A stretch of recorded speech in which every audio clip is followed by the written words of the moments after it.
అసలు కొసరు అనో లెక్క ఉంటుంది. ఇదివరకు ఇళ్ళ దగ్గరలో చిల్లర కొట్లు అంటే ఇష్టం, ఎక్కడికో వెళ్ళి తెచ్చుకునే కంటే. ఎందుకయ్యా అంటే ఆ చిల్లర కొట్టు దగ్గరికి వెళ్ళి ఓ పావు కిలో గోధుమ రవ్వో లేకపోతే ఒక అరకిలో గోధుమ పిండో ఇట్లా పట్టుకుని వస్తున్నప్పుడు ఆ షాపుల్లో ఇదిగో బెల్లం మొక్క తీసుకుపో, పటికి బెల్లం మొక్కో బెల్లం మొక్కో ఇట్లాంటి చేతిలో పెట్టేవాళ్ళు. అలాగ పెట్టే వాళ్ళ షాపు దగ్గరికి వెళ్ళేవాళ్ళు పిల్లలందరూ. ఎందుకని? ఏదో ఒకటి పెడతాడు కాబట్టి. కొసరు అసలు ఇది, కొసరు అది. అసలుకి ఎట్లాగో డబ్బులు తీసుకుంటారు కొసరకి ఇది. అలా పెట్టనటువంటి షాపు దగ్గర ఖాళీగా ఉన్నా కూడా వెళ్ళేవాళ్ళంగా చిన్నపిల్లలుగా ఉన్నప్పుడు. అంటే మనకు ఆ రోజులు ఉండే ఆర్థిక స్తోమతల ప్రకారం ఇట్లా ఉంటుంది. అయితే ఇప్పుడు మిర్చి రైతుకి ఈ అసలు కంటే కొసరు సమస్య ఎక్కువైపోయింది. మిర్చి యార్డులోకి వెళ్ళాక దానికి లెక్క ఉంటుంది, ఒక బస్తా మిర్చికి ఎంత ఛార్జీ అన్నటువంటిది. దాంతోపాటు వీళ్ళు ఒక కొత్త కాన్సెప్ట్ చాలా ఏళ్ల నుంచి నడుస్తుంది, ఇప్పుడు అది పెరిగి పెద్దదైంది. మచ్చు అంటారనమాట. అంటే మచ్చు కూలి అంటారు.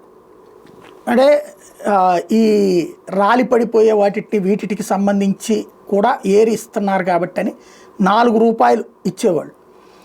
ఇప్పుడు ఆ మచ్చు కూలి అంటే ఈ కొసరు అనమాట. మచ్చు కూలి డబ్బులు తీసుకుంటూ మళ్ళీ మచ్చు అంటూ ఓ 100 గ్రాముల మిరపకాయలు తీసుకుంటుంటారు. అది ఇదివరకు 100 గ్రాముల మిరపకాయలు అయ్యేది, ఇప్పుడు 1 కేజీ 2 కేజీలు తీసేసుకుంటున్నారు. అంటే ఒక రైతుకి ఓ పక్కన గిట్టుబాటు ధర రాక గిలగిల్లాడుతున్నాడు. దానికి సరే వాళ్ళు ఎంతో పోగొట్టుకున్నారయ్యా, ఈ కూలీలకు ఇచ్చే ఆ మొచ్చే వచ్చిందా అని వెంటనే మనకు కోపం రావచ్చు. అతనిని దృష్టిలో కదా మనం చూడాల్సింది. కూలీ కష్టపడితే తన శ్రమకి ఎంత అయితే డబ్బులు వస్తుందో ఖచ్చితంగా అతనికి ఇన్కమింగే కానీ అవుట్ గోయింగ్ లేదు. తను శారీరక శ్రమ చేస్తున్నాడు, దానికి తగ్గట్టుగా డబ్బు తీసుకుంటున్నాడు. సరిపోద్దా ఇది ఒక ఆస్పెక్ట్.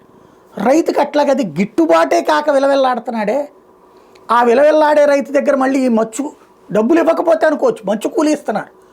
మర్చిపోయిన 50 గ్రాములు 100 గ్రాములు తీసుకున్నారండి అంటే కొసరు కాసిని మా ఇంటికి పట్టుకుపోతాం. వీళ్ళు ఎట్లా తీసుకెళ్ళేది మళ్ళీ వీళ్ళు అమ్ముకుంటారు. ఇక్కడ నష్టపోతుంది ఎవరు? అటు ఇటు కాకుండా రైతు. బ్రోకర్లతో నలిగిపోయేది రైతే, ఇటు మచ్చుకూలీతో నలిగిపోయేది అయితే, అటు పక్కన వ్యాపారులతో నలిగిపోయేది రైతే, ప్రభుత్వంతో నలిగిపోయేది రైతే.